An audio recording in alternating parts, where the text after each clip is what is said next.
Fala, gente, beleza? Eu sou o professor Ítalo Rio Tinto e hoje nós vamos conversar um pouquinho sobre a filosofia crítica de Kant, não é? Então, este vídeo especificamente nós vamos fazer uma introdução ao criticismo kantiano, não é? Só que antes de começarmos esta aula, não é? Só queria reforçar que alguns termos que eu vou usar aqui, não é? Eu não vou explicá-los porque tem um outro vídeo, não é, chamado A Metafísica Kantiana, em que lá eu explico. Então, se eu retomar esses termos aqui, o vídeo vai ficar muito extenso e também repetitivo. Então eu vou deixar aí na descrição do vídeo o link para este vídeo, né, sobre a metafísica kantiana, e aí quem não viu, dá uma chegada lá para dar uma olhada, e quem tiver alguma dúvida também, dá outra chegada lá para tirar a dúvida, tá certo? Pois bem, por que uma introdução ao criticismo kantiano? Não é?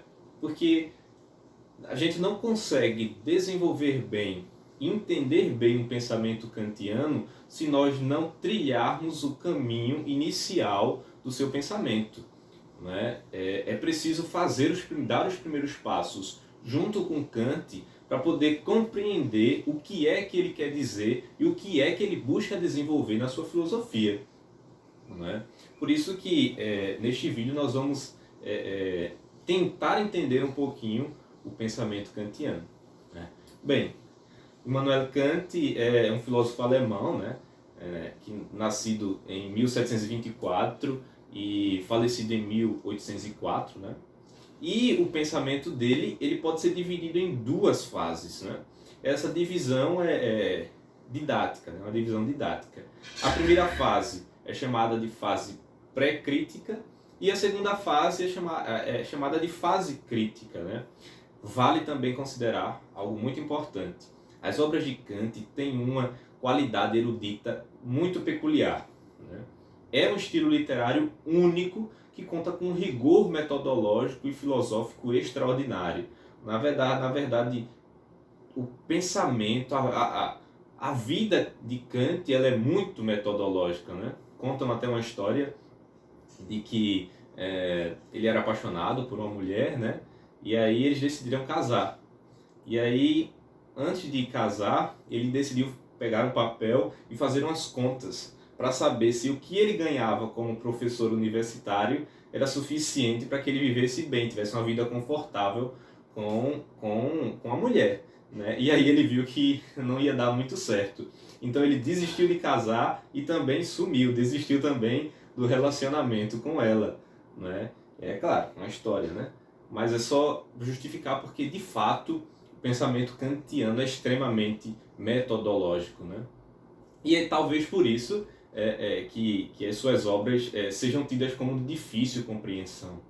Né? Pois bem, na primeira fase, né, essa primeira fase pré-crítica, ela é marcada por um pensamento dogmático, né? E esse pensamento dogmático ele vai até 1770, né? Nessa fase dogmática, né, as ideias postas por Kant eram apresentadas como certas e indiscutíveis, não é? Contudo, já professor universitário, né, ele se depara com a leitura de Hume, David Hume, né? E aí, quando ele se depara com essa leitura, quando ele está estudando Hume, né, ele diz que finalmente despertou do sono dogmático. Né? Hume o despertou desse sono dogmático do qual ele estava imerso. Né? E aí começa a fase crítica, né, do pensamento kantiano. Né?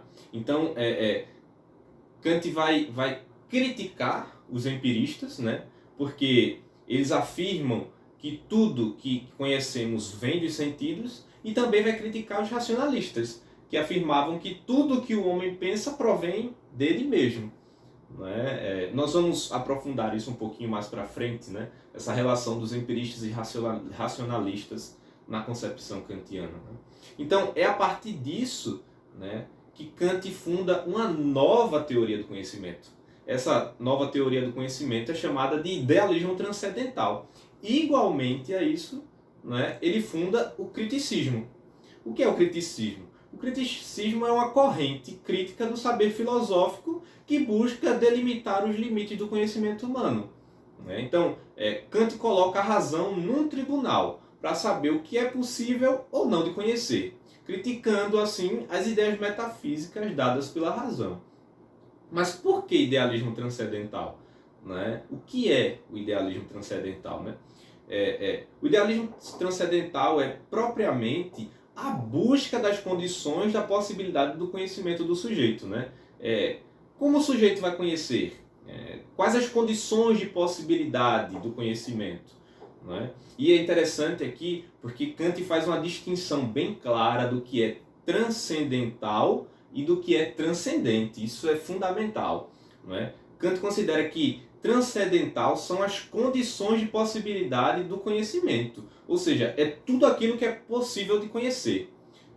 Por isso que é idealismo transcendental a teoria do conhecimento de Kant. Porque transcendental é tudo aquilo que está dentro do crivo possível do conhecimento. Já transcendente não. Transcendente é tudo aquilo que está além do conhecimento.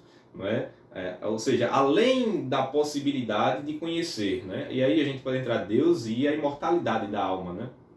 Então, é algo fundamental no pensamento de Kant nós entendermos o que Kant considera como transcendente e transcendental. Então, basicamente é isso. Transcendental é aquilo que está dentro dos limites do conhecimento, aquilo que é possível de conhecer, e transcendente é aquilo que que está para além do conhecimento, além da possibilidade. Por exemplo, o mundo inteligível é impossível de ser conhecido. Não é possível conhecer qualquer realidade que não tenha nenhuma referência sensível. Lá num vídeo sobre a metafísica kantiana, eu toco um pouquinho nesse assunto, que é justamente a questão do sensível, do fenômeno e da coisa em si. Nós só conhecemos o fenômeno que é dado. O mundo inteligível, aquilo que está para além do sensível, não pode ser conhecido. E é muito importante, nessa teoria do conhecimento kantiana, nessa questão do idealismo transcendental, o papel do sujeito. Porque é a partir do sujeito que se estabelece o que é possível ou não de ser conhecido. O centro do conhecimento é o sujeito. Então, o sujeito impõe à natureza o seu conhecimento e conceito.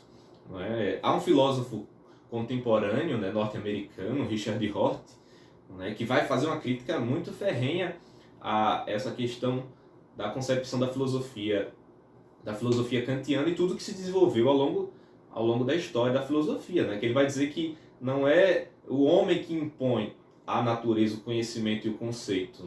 Porque Rorty vai dizer que não existe no homem nada do que ele mesmo não tenha colocado lá. Então essa discussão é bem interessante. Mas veja que Kant coloca o sujeito como o papel fundante do conhecimento. O centro desse conhecimento é o próprio sujeito.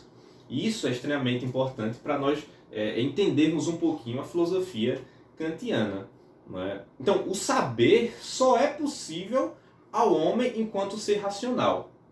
E aqui vale uma consideração importante, porque para Kant, agir racionalmente e agir moralmente são a mesma coisa, estão entrelaçados. Isso é muito importante, porque assim a gente consegue entender o desenvolvimento do pensamento kantiano. Porque assim, a moral e a liberdade dão um caráter de pré-condição para todo saber. Essa pré-condição, por exemplo, é caracterizada pela autonomia humana. E a autonomia só existe devido à racionalidade. Essa autonomia é fruto da racionalidade, essa liberdade humana é fruto da racionalidade. E é essa liberdade que é predisposição para o conhecimento, para o saber. Então a racionalidade gera o saber, porque a racionalidade gera autonomia, gera a liberdade. Uma consequência dessa autonomia, até hoje, são todas as exposições que se tem, que se coloca o homem como autor do seu próprio destino, ou que de certa forma interfere nele. Então, veja, não há uma predestinação. né? Não há uma natureza absoluta que comanda todas as suas decisões, né? Você é autônomo, a liberdade é fruto da sua racionalidade e essa autonomia é justamente fruto desse seu ser racional, do seu ser sujeito racional. Por ser sujeito racional, você é autônomo e por ser autônomo na sua liberdade, você conhece, né? Só que aqui é interessante que na filosofia kantiana pode até parecer um paradoxo, né? Porque o que é autonomia, né? Autonomia é o homem impor a sua própria lei, né? Auto mais nomos, né? Auto de si, né? Nomos lei, né? Do grego, né? Então é uma lei de si mesmo, né? Então autonomia é impor uma própria lei. Só que para Kant não é qualquer lei não, né? Para Kant é uma lei universal que o próprio sujeito se dá, né? Então pode parecer contraditório, né? Um paradoxo na filosofia kantiana essa relação de autonomia. O homem é livre, né? Tem autonomia para impor a sua própria lei, mas que não é qualquer lei. É uma lei universal que você escolhe se dar, que você auto se dá, né? Parece complexo, né? Mas isso é bem tranquilo de se entender. Nós vamos ter um vídeo falando sobre a moral kantiana, e isso vai ficar bem claro, e nós vamos ver como isso até hoje é muito presente na relação ética-moral do nosso cotidiano, né? Então, assim, Kant se recusa a aceitar um sistema filosófico sem que haja um questionamento dos seus pressupostos, né? Não se pode pensar, não se pode conceber um pensamento filosófico sem questionamento, né? Para Kant isso é irremediável, né? Há na filosofia kantiana, né, por causa disso, uma construção metódica dos fundamentos filosóficos e o rigor, tanto do lado teórico, né, no campo do conhecimento, quanto no campo prático, né, no agir moral, né? Por isso que agir moralmente e agir racionalmente são a mesma coisa para Kant. Ele tem uma preocupação tanto com a teoria quanto com a prática, né? Essa relação é fundamental, né? Essa construção dos fundamentos, né, no rigor, né, do conhecimento e do agir moral, né? Bem bem claramente isso aí, a gente pode conceber que é preciso criticar a razão. Para Kant, a filosofia de Kant se resume, vai ganhando corpo nisso, né? É preciso criticar a razão. O conhecimento tem um limite, mas nós não sabemos qual é o limite, né? Porque a razão é o lugar das perguntas, dos porquês, né? Mas, às vezes, a razão impõe questões que a ultrapassam, né? Por exemplo, a questão de Deus, né? Porque é muito mais popular, muito mais próximo de nós, né? A questão de Deus é algo que ultrapassa a racionalidade porque está no suprassensível, é uma realidade suprassensível, não é? É algo transcendente, né? Então é algo que é um porquê para além da nossa capacidade racional, né? Então o que é que acontece? Vai buscar na metafísica, né, as respostas a essas perguntas que estão para além do limite da razão, né? E aí Kant vai dizer que a metafísica se tornou um campo de batalha, né? Por quê? Porque cada uma vai postular sobre a verdade, cada qual com as suas argumentações, e todas elas pretendem ter razão sobre isso e demonstram suas razões, né? Mas não chegam a um consenso, né? Não tem uma verdade plena. Por exemplo, voltando à questão de Deus, né? Cada metafísica vai explicar a sua concepção, a sua argumentação de Deus, né? E quando nós vamos ver, são argumentações que o objeto é o mesmo, mas a discussão, a estrutura argumentativa é diferente. E aí fica esse campo de batalha. Quem tem razão? Quem está com a verdade? Qual é o consenso disso? Né? Então, é por isso que para Kant, né, é necessário criticar.